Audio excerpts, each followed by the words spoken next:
Assalamualaikum warahmatullahi wabarakatuh.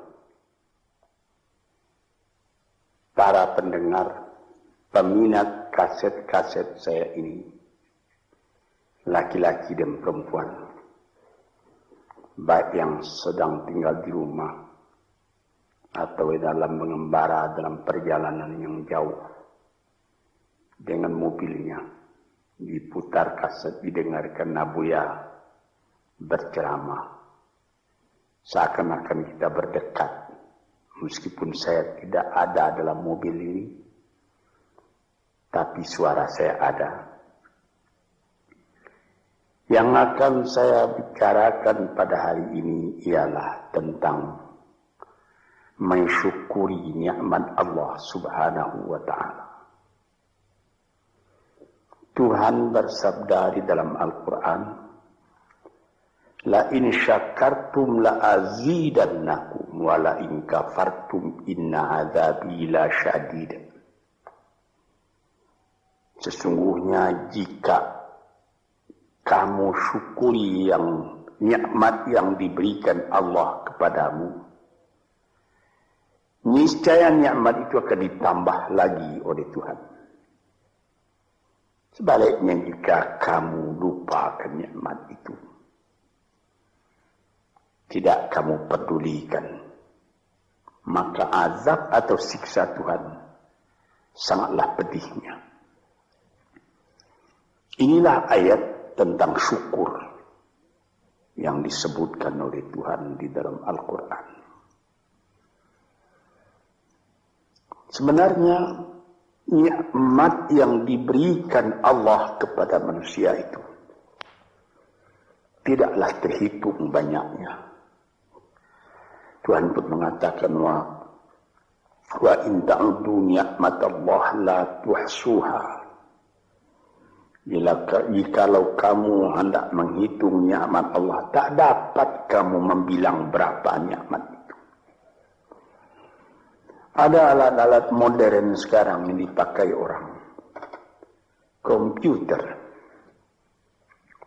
yang dapat menghitung berjuta-juta, bahkan bermiliar dengan cepat.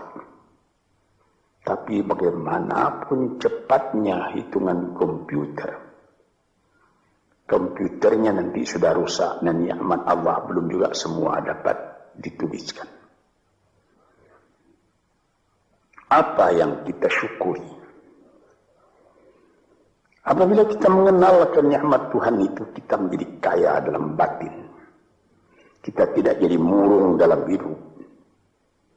Sejak dari matahari yang terbit di waktu pagi, terbenam di waktu sore, di waktu senja, lalu berganti dengan malam, dan apabila malam sudah datang, bintang-bintang pun berkelap-kelip di langit. Itu pun sudah kita syukuri jika kita mengenal Dia. Di atas bumi sendiri pun kayu-kayu yang menghijau, buah-buahan yang renum masak, ikan di laut, deburan pasir ketika ombak mengempaskan dirinya ke pantai, pohon kelapa nyiur yang melambai di tepi pantai, dan segala macam yang lain yang susah buat dituliskan, buat diucapkan pun menjadi perbandingan, menjadi peringatan kepada kita bagaimana besarnya nikmat yang melingkungi manusia ini. Tuan-tuan yang terhormat, di dalam Al-Quran Tuhan pernah bersabda, wa khalaqna lakum ma fil ardi jami'a. Semua isi bumi ini kami sediakan buat kamu. Kami sediakan buat kamu. Sehingga apabila kita melihat ke laut, lihat ombak itu berdebur ke pantai, lalu kelihatan dari jauh perahu nelayan menyusur ombak dan gelombang mencari ikan, Untuk siapa ikan yang dicarinya itu? Untuk kita makan. Apabila kita lihat padi menguning di sawah, kita tanamkan padi itu. Untuk siapa buahnya? Untuk kita makan. Pisang yang tumbuh di pekarangan rumah kita untuk kita makan.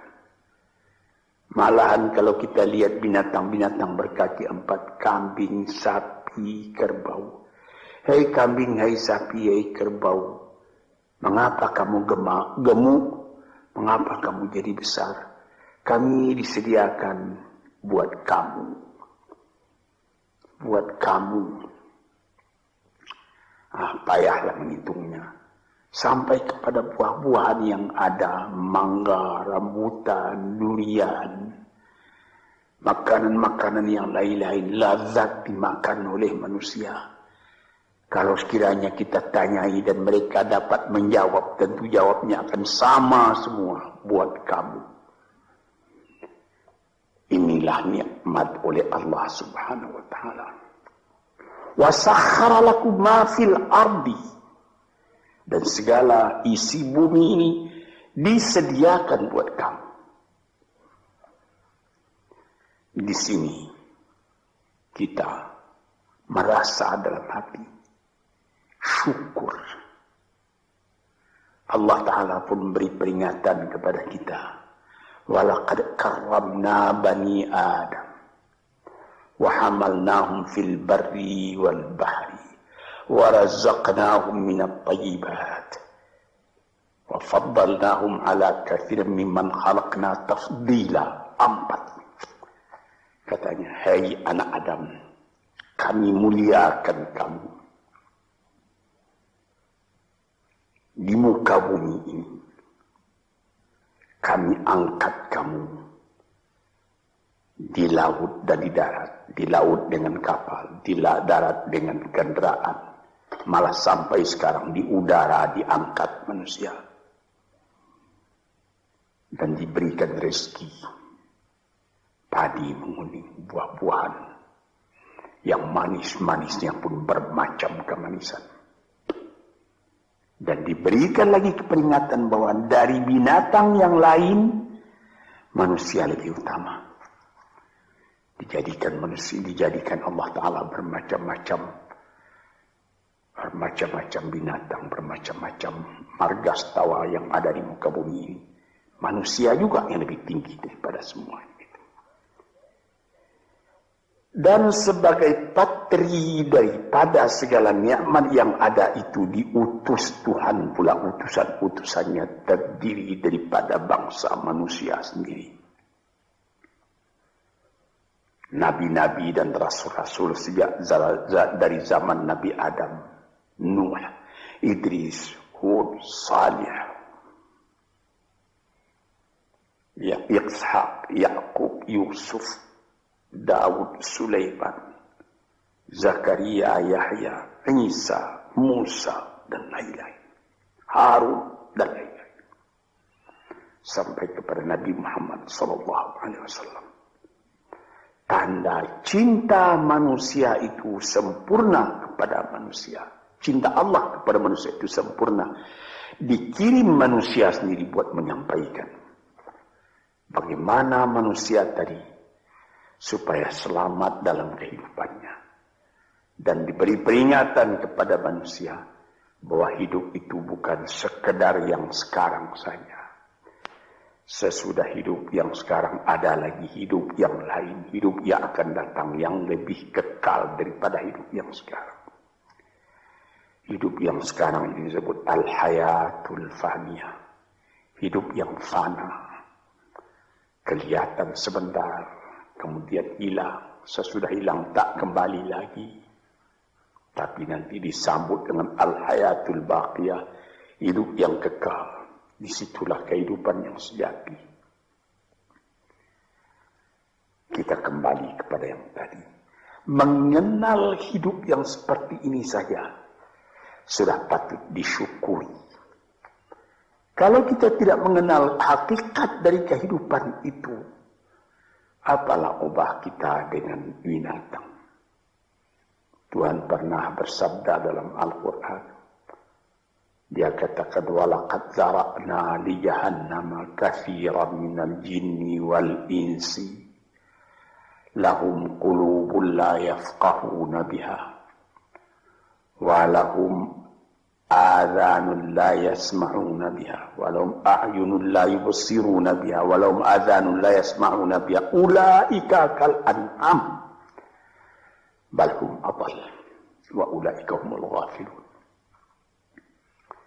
Akan kami lemparkan kepada neraka kesengsaraan, api neraka jahanam. Manusia, dia berhati tapi tidak memperhatikan, dia bermata tak melihat, dia berkuping tak mendengar. Apalah ubahnya manusia yang demikian itu dengan binatang, bahkan lebih lagi sesatnya dari binatang. Sebab binatang kalau dia tidak berpakaian, tidak ada orang menyalahkan. Tidak ada kata salah, kata benar dan salah pada binatang. Sebab itu maka manusia yang tidak mempergunakan hatinya, matanya, telinganya, lebih hina dari binatang. Dan mereka itulah orang yang lalai, tak memperhatikan hakikat dari kehidupan itu. Maka tanda syukur kita kepada Allah, kenallah dirimu dan kenallah hidupmu. Dari mana engkau datang? Di mana engkau sekarang? Kemana engkau pergi lagi sesudah ini? Kambing, sapi, kerbau tidak membicarakan ini. Dia cuma memikirkan makan. Manusia disuruh memikirkan ini. Taruhlah manusia itu tidak ada nabi, tidak ada utusan dari Allah datang. Akalnya sendiri pun di dalam kehidupan itu hendak mencari juga jalan yang baik, hendak menjauhi juga jalan yang buruk. Tak ada orang yang menyukai yang buruk dalam hidup. Walaupun orang yang telah terlanjur berbuat buruk sekalipun dia menyesali karena dia tidak dapat menahan dirinya. Sebab itu maka bersyukurlah kita kepada Allah. Kehidupan kita itu tidak disia-siakan, tidak disia-siakan oleh Allah. Ya sabul insanu ayyutraka sudah. Apakah manusia menyangka bahwa dia akan dibiarkan saja, tidak terpelihara, berjalan tidak tentu arah? Tidak. Sejak dari masa dalam menjadi nutfah lagi, sampai menjadi insan sudah menjadi fikiran kita. Bagaimana keindahan Allah menjadikan kita. Sebab itu maka dikatakan, bersyukurlah, syukurilah nikmat Allah itu. Sekarang timbul pertanyaan, bagaimana yang dimaksud dengan syukur itu? Saya pertalikan sedikit dengan falsafah. Sokrates apabila dia mempelajari keadaan alam, sesudah melihat keadaan alam ini, dia pun mempunyai iman bahwa ada yang menciptakan alam, yaitu Tuhan. Dia bersyukur. Mengetahui itulah hakikat hidup, kata beliau. Mengetahui itulah kebahagiaan sejati, kata beliau. Maka di sini kita melihat, syukur ya Allah, aku tidak dijadikan jadi binatang.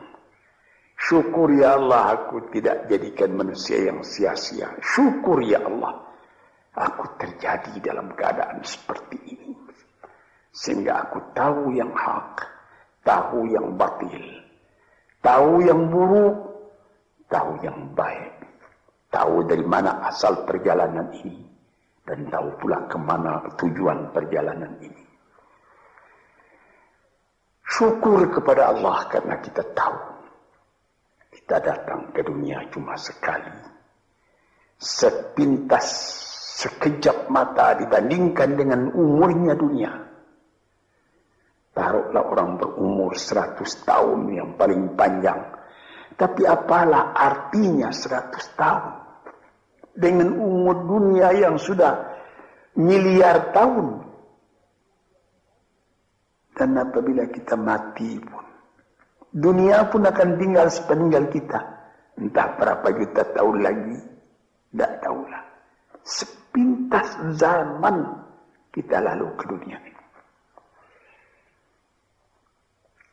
Kita bersyukur karena kita diberi ingat. Yang sepintas zaman, yang sekejap mata itu harus kita isi. Sehingga setelah badan kita hancur di dalam bumi, kita masih hidup. Ini, saudara-saudara pendengar yang terhormat, kita sudah mati hancur di kandung tanah, tapi masih hidup. Ada orang yang berumur sampai 100 tahun misalnya, atau lebih sedikit, tidak pula banyak lebihnya itu. Belum saya mendengar berita di dunia ada orang yang berumur 200 tahun, tidak.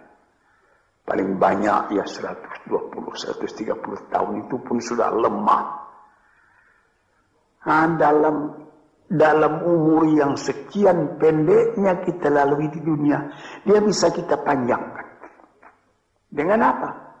Dengan sebutan, dengan amal, dengan bekas tangan, dengan iman dan amal saleh. Sesuai dengan apa yang disebut di dalam pantun Melayu, Pulau Pandan jauh di tengah. Di balik pulau angsa dua, hancur badan di kandung tanah. Budi yang baik terkenang jua. Ada juga satu syair daripada Syauqi penyair Arab Mesir yang terkenal. Ihfaz li nafsika qabla mautika zikraha, fadzikru lil insani umrun thani. Sebelum engkau mati, peliharalah sebutan dirimu yang akan dikenang orang daripada dirimu. Karena kenangan atas ketika hidup yang dulu itu adalah umur yang kedua kali bagi manusia. Banyak orang yang setelah dimasukkan ke dalam kubur, masuk, sudah ditimbun kubur tadi, orang pun pulang ke rumah. Sebutan orang tadi keluar dari kuburnya. Tiap hari dia keluar. 1 tahun, 2 tahun, 10 tahun, 100 tahun. Malah ada yang beribu tahun. Nabi kita Muhammad SAW umurnya cuma 64 tahun. Tapi beliau sampai sekarang sudah 1400 tahun. Masih seperti kemarin saja. Hidup beliau itu menjadi sebutan siang malam. Inilah maksudnya yang dikatakan orang yang sesudah mati, dia hidup kembali lebih panjang umurnya. 64 tahun dibandingkan dengan 1400 tahun. Dan selama azan masih kedengaran di puncak menara, entah ratusan ribu tahun lagi, itu nama akan tetap hidup. Ini yang kita syukuri kepada Tuhan.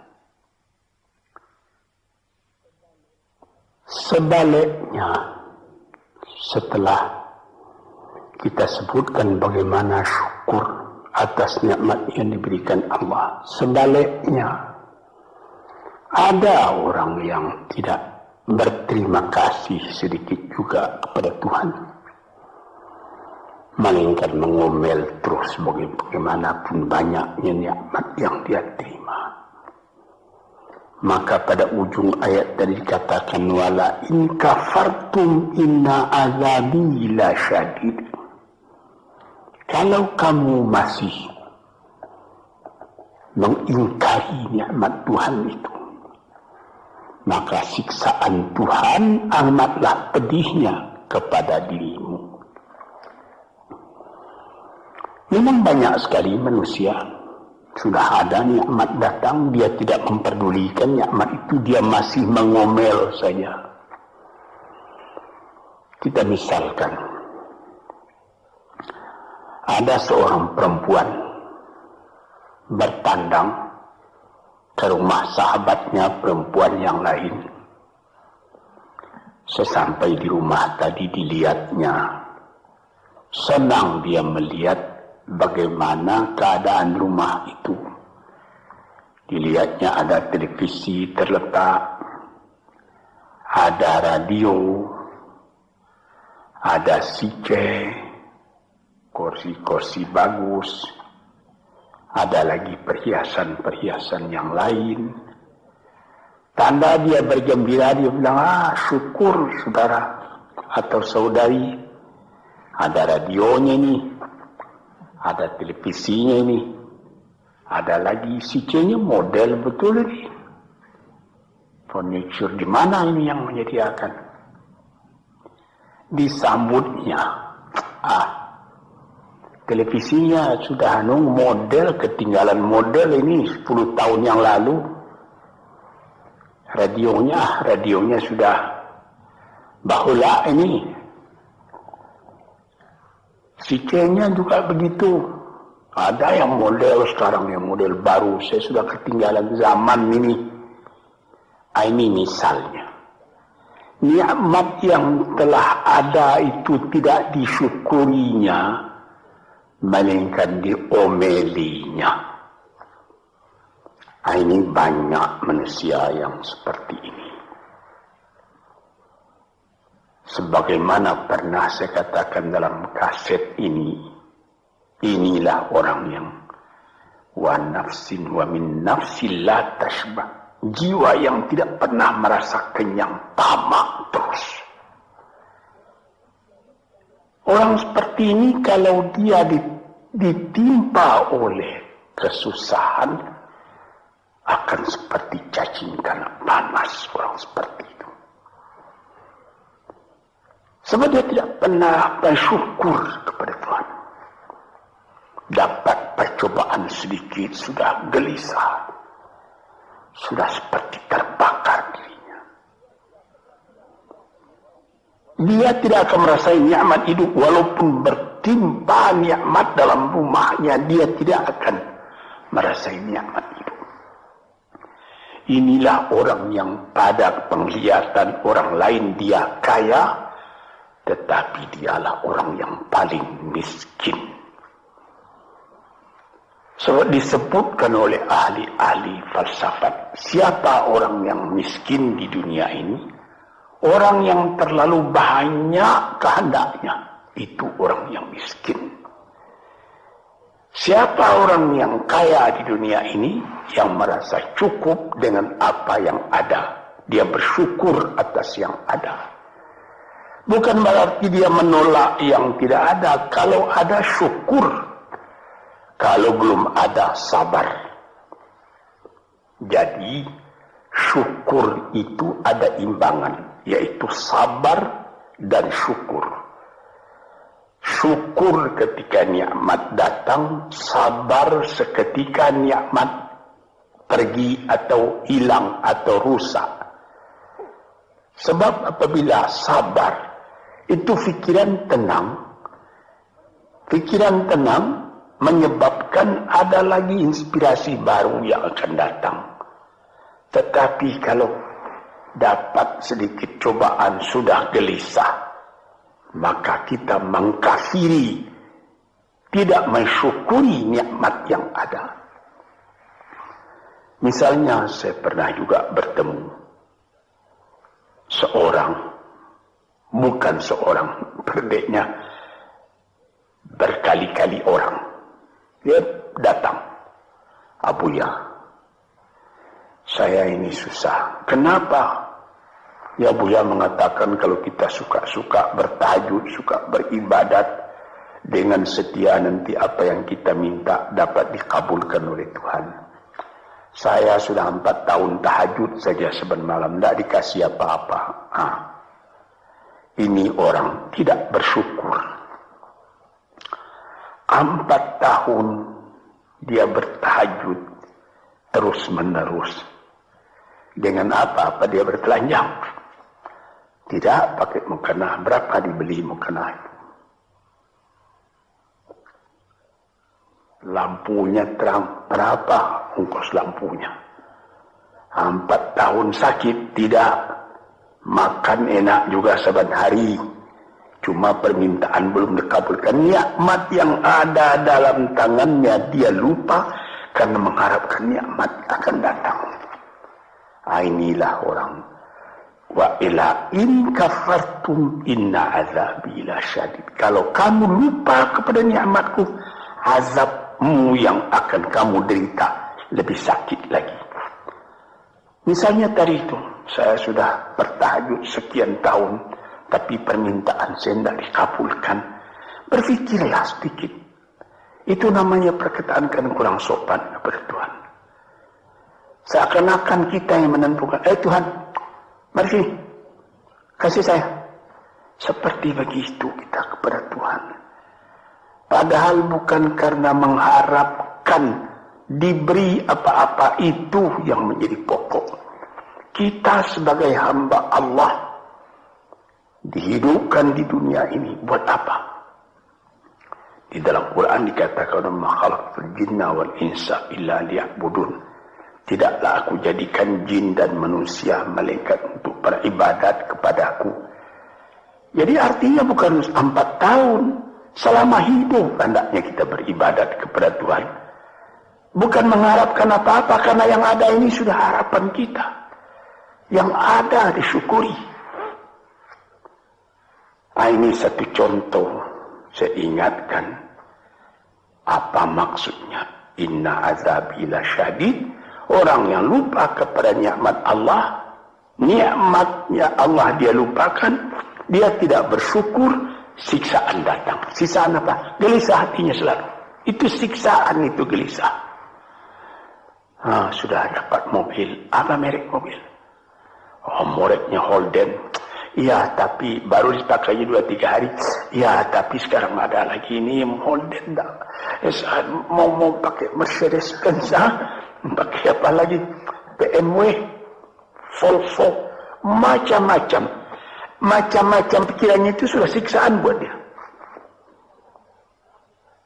Padahal bukan pula dilarang mencita-cita yang baru itu. Bukan dilarang. Tapi berpikirlah dengan wajar yang akan datang disyukuri. Yang telah ada ini lebih disyukuri lagi.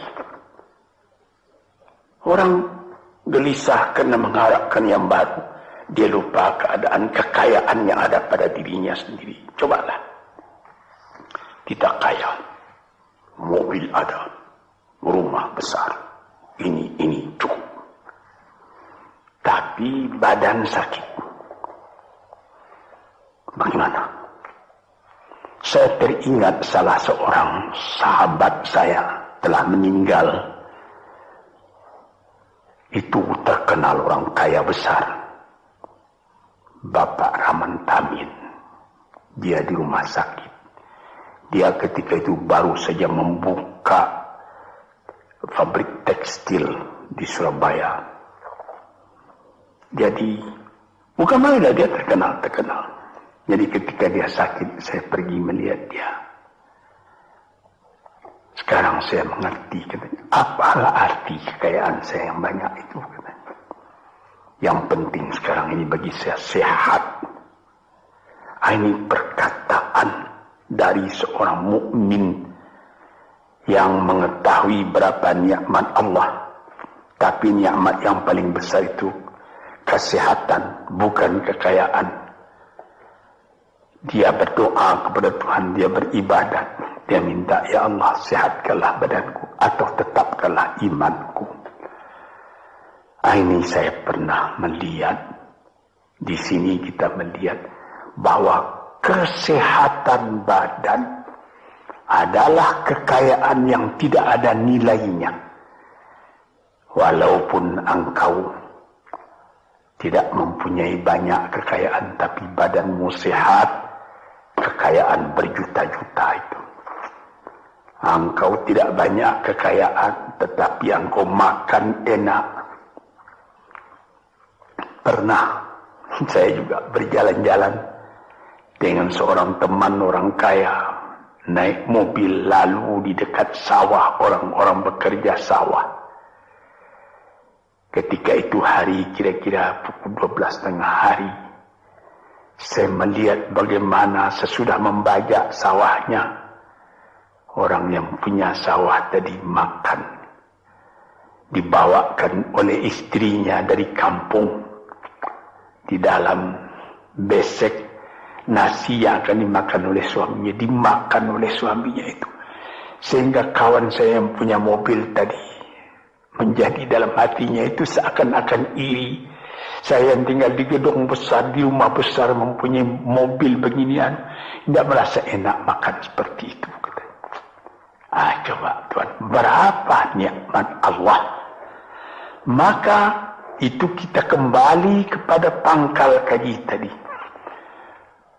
Wa in syakartum la azidannakum. Apa nikmat yang telah diberikan oleh Allah Ta'ala, syukurilah. Apabila itu engkau syukuri, badanmu sehat, hatimu senang, dadamu lapang, dalam hal itu insyaAllah Tuhan memberikan lagi tambahan nikmat itu. Wala in kafartum, tetapi jikalau engkau lupakan nikmat itu, itu namanya sama dengan kafir. Melupakan nikmat itu sama kafir. Sebab kafir itu ada namanya kafir inad, kafir juhud, kafir nikmat. Kafir inad artinya keras kepala. Kafir juhud, ingkar, tak mau percaya. Kafir nikmat, nikmat Tuhan telah datang, lupa nikmat itu. Itu juga termasuk kafir namanya. Kalau kita lupakan nikmat itu, maka kita sudah meracun diri sendiri. Makan tidak enak lagi. Mengapa? Ya habis. Rumah sewa saya sudah 40 pintu banyaknya. Tapi yang di sana tidak dibayar orang. Di sana itu hampir terbakar rusak. Jadi berapa? Ada 2 rumah. Jadi yang 30 bagaimana? Lupa itu. Inilah beberapa contoh daripada orang yang memungkiri nikmat Allah. Itu juga merubah kepada rupa muka kita. Orang yang selalu tidak puas, walaupun dia punya kekayaan sudah berlimpah-limpah, tapi rasa syukurnya tidak ada, makannya pun tidak enak. Di dalam rumah tangganya pun dia menjadi selalu berungutan saja. Ketika mula-mula datang sesudah penyerahan kedaulatan pada tahun 50 datang ke Jakarta, suami istri hidup dengan sederhana, makan enak, tertawa pagi, tertawa sore, apa yang ada dimakan yang tidak sabar. Kemudian berlimpah-limpah rezeki. Rezeki datang, mulai lalai daripada Tuhan. Mulai lupa kepada nikmat. Lama-lama tidak mensyukuri nikmat. Timbul berkelahi dalam rumah. Si laki-laki tadi melihat lagi ada perempuan yang lebih muda. Dia mau kahwin lagi, ribut lagi dengan yang tua, macam-macam. Nampak sebagaimana saya katakan tadi, nampak oleh orang luar, orang ini senang ini. Tapi di dalam rumahnya sendiri neraka, dibikinnya sendiri neraka itu karena dia tidak mensyukuri nikmat. Dia bikin sendiri neraka itu sebab dia tidak sabar ketika percobaan datang. Disinilah tuan-tuan pendengar kaset yang saya cintai. Saya katakan di dalam agama kita disuruh qanaah. Apa? Menyambut dengan kedua belah tangan nikmat yang diberikan Allah, kecil atau besar. Yang penting nilainya. Nilai nikmat itu ialah apabila kita terima dengan syukur. Dan kalau percobaan datang, kita tabahkan hati, kita sabar. Percobaan itu banyak. Harta, berniaga rugi, istri atau anak yang dicintai mati misalnya, dan lain-lain sebagainya. Kita sabar menerima itu. Kita tabah menerimanya sehingga kita tidak goyang. Ketika nikmat datang, kita syukur, jadi kita tidak sombong. Ketika percobaan datang, kita sabar, jadi kita tidak bingung. Kita punya hidup selalu tenang. Di dalam ilmu tasawuf disebutnya bahwa antara syukur dengan sabar itu adalah seperti sayap. Sayap sebelah kanan syukur, sayap sebelah kiri sabar. Kalau patah salah satu dari dua sayap itu, kita jatuh, tidak bisa kuat lagi. Jadi sebagaimana kapal terbang juga mempunyai dua sayap. Kalau patah satu, lebih baik lekas berhenti, jangan berlayar lagi, nanti bahaya besar jatuh, membawa jatuh kita. Para pendengar, disinilah yang menjadi tiang dari kehidupan kita sehingga menjadi kita normal. Sebagaimana pernah juga saya katakan, kerusakan atau seperti radio korsloitin yang terjadi antara sabar dan syukur ini bisa jadi penyakit. Mulanya penyakit batin, kemudian menjadi penyakit badan.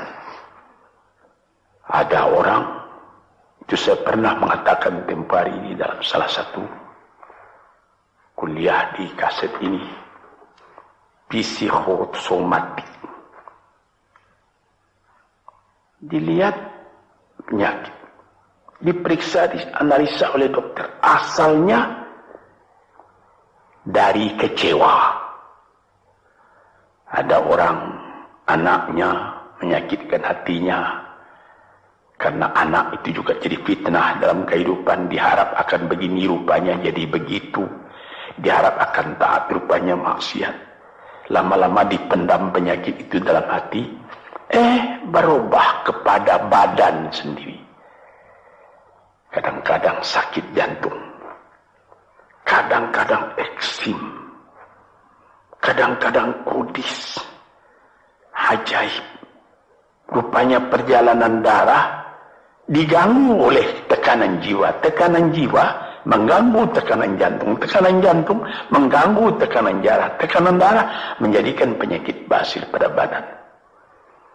Sebab itu maka dikatakan, barang siapa wa man a'rada an dzikri fa inna lahu ma'isyatan dhanka. Barang siapa yang menolak peringatanku, dia punya hidup nanti akan sengsara. Sengsara jadi penyakit. Fi qulubihim maradun fazadahumullahu marada. Dalam hatinya ada penyakit, ditambah lagi oleh Tuhan dengan penyakit lain. Diperiksa oleh dokter. Badanmu tidak sakit ini pikiranmu yang sakit. Macam-macam. Disinilah saudara-saudara yang terhormat. Maka syukur itu adalah satu nikmat yang kita sendiri mengusahakan supaya terjadi pada diri kita sendiri. Dan gelisah itu adalah laknat yang kita tumbuhkan sendiri. Sebagaimana pepatah orang Melayu, makan hati, berulam jantung. Hatinya sendiri dia makan, jantungnya sendiri diambil ulam, akhirnya kurus kering, pikiran pun jadi tertumbuk, cahaya mata pun menjadi muram, hati gelisah, kepercayaan kepada Allah tidak ada lagi, kepada hidup pun tidak ada lagi. Na'udzubillahi min dzalik.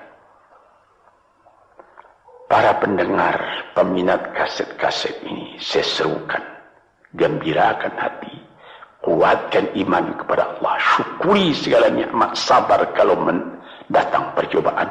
Insya Allah kita akan tetap teguh hidup, selamat dunia dan akhirat. Sekian saja dulu, insyaallah lain hari kita sambung lagi. Assalamualaikum warahmatullahi wabarakatuh.